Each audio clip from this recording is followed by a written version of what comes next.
Welcome in. It is truly great to have you with us today. Before we jump into the material, I just want to take a brief moment to offer blessing for you. May God deeply bless your day today, and may He bless the entire week you have ahead of you. Yes, absolutely. So we have a really layered journey mapped out for this deep dive. Our mission today is to unpack one of the most rigorously analyzed pieces of historical literature that exists. Chapter 13 of the Gospel of Matthew. Right, and to make sure we're extracting the best possible historical and theological context, we are synthesizing insights from two major sources, the Holman Study Bible and the NAA Study Bible. Both are fantastic resources. Yeah, they really are. And our goal isn't just to, read these famous parables of Jesus. We want to actually decode them. We want to understand the first century agrarian world they were spoken into and uncover the mechanics of how they were designed to work on the human mind. It is an incredible section of text to analyze. I mean, Chapter 13 operates essentially as a masterclass in ancient teaching methods. But what stands out before a single word is even taught is the physical setting. The setting is amazing. It really is. The geography actually dictates the delivery here. The text describes Jesus leaving a house, sitting by the Sea of Galilee, and drawing a crowd so overwhelmingly large that he is forced to, he actually has to get into a boat, push out onto the water, and teach from there while the crowd just stands on the beach. Which I think most readers just gloss over that as a logistical detail, right? Like, oh, it's just a way to avoid being crushed by a mob. Exactly. But when you look at the topographical data of the region, there is a brilliant piece of acoustic engineering happening. Oh, the Cove of Parables. Yes. Local historical tradition and geographical studies pinpoint this exact location as the Cove of Parables. It's a naturally formed, horseshoe-shaped amphitheater right on the shoreline. And the acoustics there are just wild. They are. When someone sits in a boat out on the water in that specific cove, the acoustic environment is pristine. The surface of the water acts as a natural soundboard. Right, bouncing the sound outward. Exactly, Right. reflecting the voice outward with very little degradation, while the sloping hills of the shoreline naturally catch and amplify that sound for the masses. So he wasn't just retreating, he was leveraging the natural landscape to ensure his voice could project to hundreds, possibly thousands of people. Without any artificial amplification at all. Yeah. That level of intentionality sets the stage perfectly for the intentionality of the stories themselves. He begins with the parable of the sower. And anyone who has spent even a little time around this text knows the basic structure of this story. The four soils. Right. A farmer scatters seed. Some lands on a hard path and gets eaten by birds. Some lands on rocky soil, sprouts quickly, but scorches because it lacks deep roots. Some falls among thorns and gets choked out. And finally, some falls on good soil and produces a massive crop. Most of you listening probably don't need us to completely rehash the plot of the soils. The far more compelling element here is the structural question that actually interrupts the story. The disciples pulling him aside. Yeah, the disciples themselves pull him aside and essentially ask, why the riddles? Yeah. Why are you speaking to these people in parables? And it's a very valid question. If you have a critical message to deliver to the world, why obscure it in agricultural metaphors? You often suffer from a modern misconception about parables, I think. We tend to view them as, handy little sermon illustrations designed to make complex concepts easier for the common person to understand. Like a teaching aid. Exactly, like a visual aid. But the text explicitly states the opposite. Jesus explains that these parables serve a dual, almost paradoxical purpose. They are designed to act as a filter. A filter. Yes, they simultaneously reveal and conceal, and that entirely depends on the condition of the listener's heart. And he quotes the prophet Isaiah to back this up, right? Referencing a people who are seeing but not perceiving, and hearing but not understanding. It's a psychological and spiritual mechanism. For a listener who is genuinely seeking truth, someone with an open, receptive mind like the disciples, the parable reveals what the text calls the mysteries of the kingdom of heaven. The metaphor clicks, and the deep truth is unlocked. But for the multitudes who are arrogant, resistant, or possess a hardened heart, the parable actively conceals the truth. It just bounces right off them as a quaint, maybe slightly confusing story about a farmer. And when Jesus does provide the decoder key to his disciples, he clarifies that the seed is the message of the kingdom, and the soils are the various conditions of the human heart. Right. The path is the hardened heart where the message is snatched away by the evil one. The rocks are superficial joy that evaporates under the pressure of persecution. The thorns are the creeping, suffocating distractions of wealth and worldly anxiety. But when we get to the good soil, the heart that hears, understands, and bears fruit, there's a mathematical detail that we absolutely cannot overlook. The crop yields. Yes, the crop yields. The text notes that the good soil yields a return of 30, 60, or even 100 times what was sown. Which, to a modern ear, a hundredfold return just sounds like a nice round number indicating success. Like, oh, 100%, great job. Right, but in the first century agrarian economy of Palestine, those numbers are earth-shattering. I mean, most tenant farmers back then were operating on incredibly thin margins. A typical standard crop yield was somewhere around 5 to 7 times the seed sown. Wow, 5 to 7. Yeah, that was enough to feed your family, pay your Roman taxes, and save a little seed for the next year. If you got a 15-fold return, that was a boom year you were celebrating. So when Jesus casually mentions a return of 30, 60, or a hundredfold, he is moving way past a good harvest and describing a localized, historic miracle. A 100-fold return was supernatural. The study notes actually point out that this specific level of abundance is a direct callback to the patriarchal narratives in the Old Testament. Oh, Isaac, right. Exactly, Isaac, who reaped a 100-fold solely because of an extraordinary divine blessing. The implication is clear here. When the message of the kingdom truly takes root in a receptive heart, the resulting growth isn't just moderately successful. It is supernaturally disproportionate to the effort expended. And that concept of supernatural growth actually sets up the exact opposite scenario, which Jesus addresses immediately afterward. The weeds. Right. If the good seed produces a miraculous harvest, what happens when someone intentionally introduces a bad seed?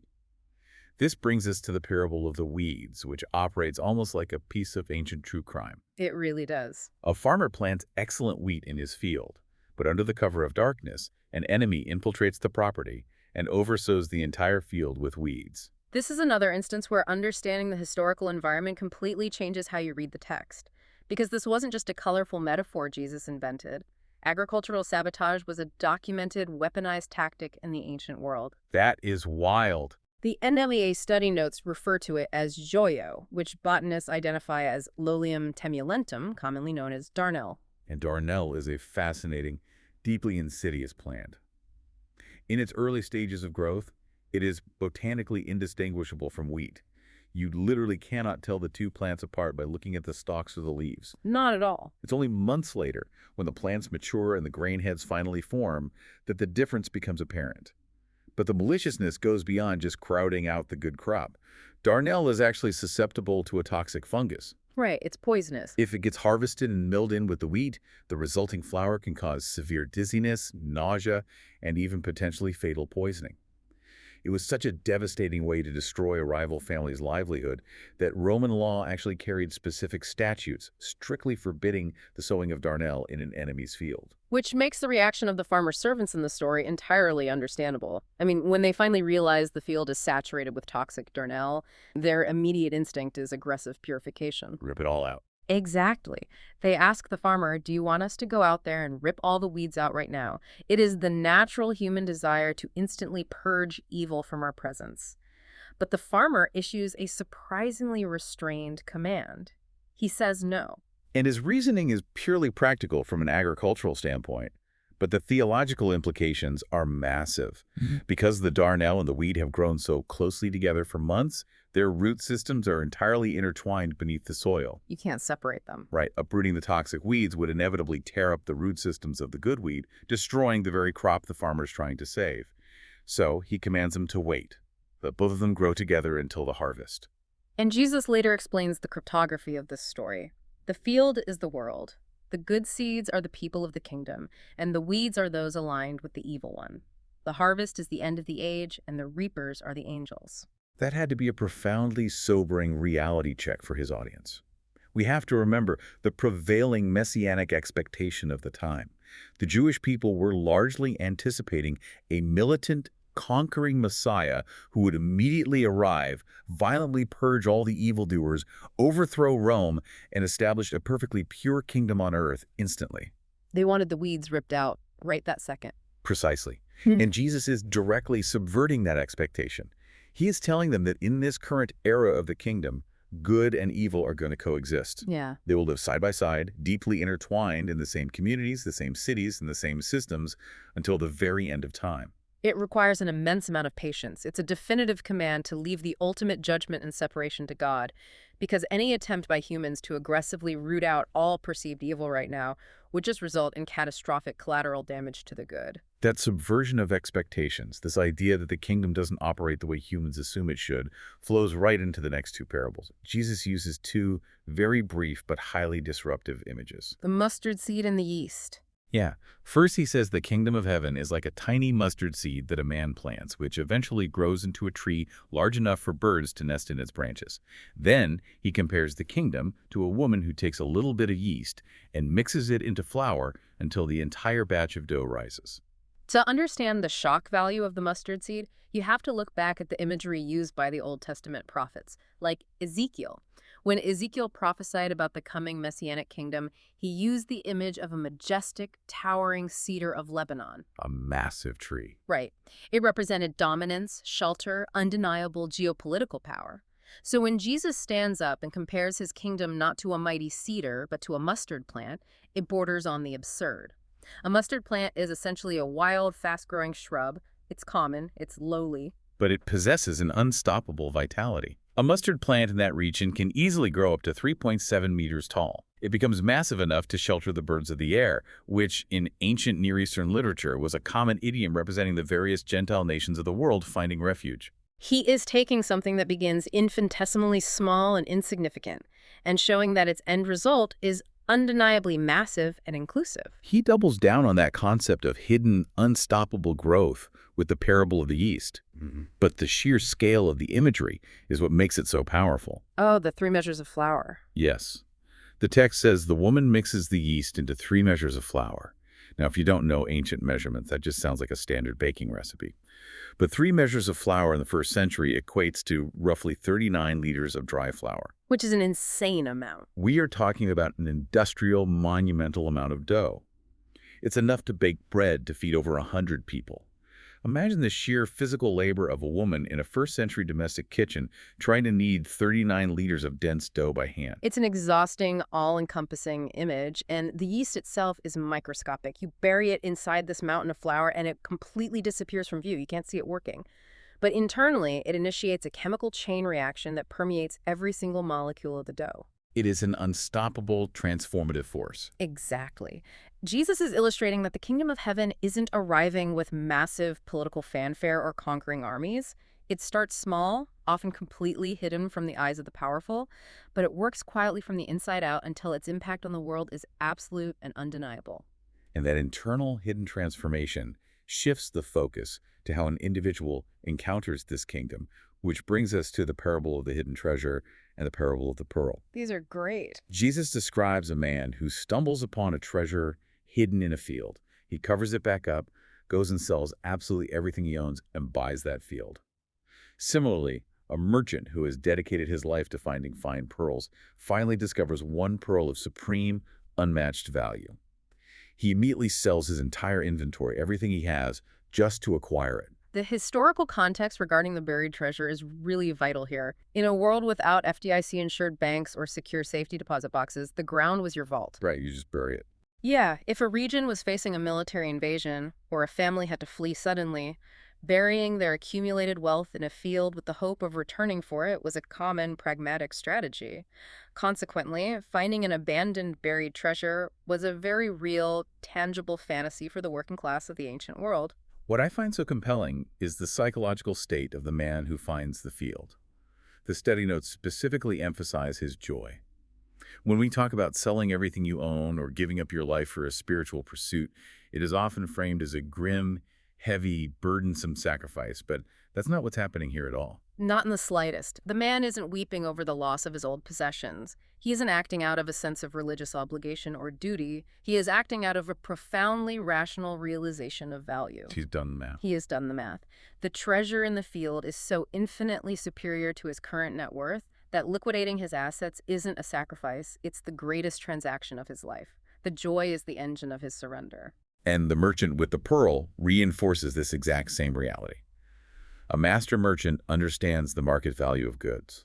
When he sees the ultimate pearl, getting rid of all his lesser, inferior inventory to acquire it is simply brilliant business. The kingdom of heaven demands everything, but it demands it because it is worth infinitely more than what is being given up. It is such a triumphant string of teachings. We've seen that the kingdom is incredibly valuable, that it grows with unstoppable, subversive power, and that it filters humanity based on the condition of their hearts. But the narrative takes a sharp, almost jarring turn at the end of chapter 13.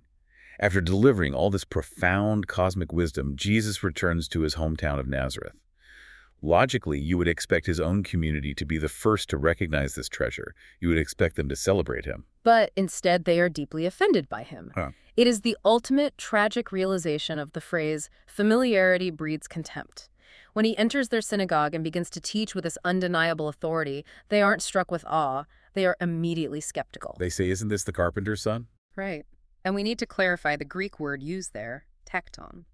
We often picture a serene man quietly whittling wood in a pristine shop. But in first-century Galilee, a tekton was a day laborer, a builder, and very often a stone worker. It was hard, blue-collar, sweating in the sun labor. They were viewing his profound theological teachings exclusively through the lens of his mundane day job. They even start weaponizing his family tree against him to diminish his authority. They list his mother, Mary, and his brothers, James, Joseph, Simon, and Judas. It's an aggressive dismissal. They are effectively saying, "We know your mom. We know your brothers. You grew up playing in the exact same dirt streets that we did. Who do you think you are to come in here and speak to us about the mysteries of the universe?" Because they are entirely trapped by their familiar assumptions, they are incapable of seeing the divine reality standing right in front of them. The tragic irony is that their hearts are the exact hard path Jesus described in the very first parable. The seed of his message bounces right off their preconceived notions. And the chapter concludes on a very somber note, stating that Jesus did not do many miracles there because of their unbelief. The hardness of their hearts literally limited their experience of his power. It's a sobering contrast to end on. So, if we pull all these threads together from our sources today, we see a brilliant tapestry of what this kingdom actually is. It doesn't meet human expectations. It isn't an immediate, violent political overthrow. It's a patient harvest where good and evil coexist for a time. It grows like a microscopic pinch of yeast, quietly permeating the dough from the inside out until everything is transformed. It requires the total surrender of everything we have, but that surrender is driven by overwhelming joy because of the supreme value of what is gained. And yet access to it is entirely dependent on the posture of our own hearts. The synthesis of these parables provides a completely inverted worldview. And if there is one lingering idea for you to walk away with, something to mull over on your own, I think it comes back to the parable of the weeds. The darnel. Exactly. We noted that the weeds and the wheat look entirely indistinguishable from one another until the very, very end of the harvest. No. You literally cannot tell them apart. It makes you wonder, how often do we rush to judge who is who in our own lives? Oh, that's good. Right. What does the farmer's patience, his command to wait and let them grow together, teach us about how we should view the people around us today? We are so quick to uproot, so quick to declare who is good soil and who is bad seed, but maybe we aren't the reapers we think we are. That is a phenomenal, highly provocative question to carry with us. Are we rushing the harvest in our own minds? We want to thank you so deeply for joining us on this exploration today. It is always a privilege to uncover the remarkable layers of history, culture, and profound human truth hiding inside these ancient texts. We hope this deep dive gave you something incredible to think about. Have a wonderful rest of your day, and remember, God blesses all of you listening. We will see you next time.